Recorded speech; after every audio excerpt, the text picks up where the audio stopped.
Arkadaşlar bugün her gün yapmamız gereken beyne iyi gelen bir oyun oynuyoruz. WoW oynuyoruz. Ve bana takıldığım yerlerde lütfen yardımcı olun. Bakıyoruz. Filmin ilk gösterimi. Galak.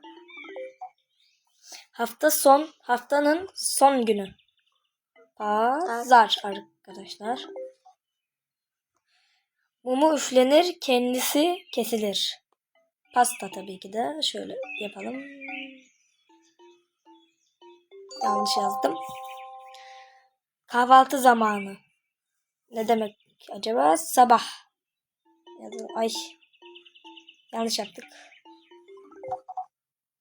Kutlama için pişirilir. Ne pişirebilir? Ben bilmiyorum arkadaşlar. Hadi bana yardım edin. Yorumlara bekliyorum.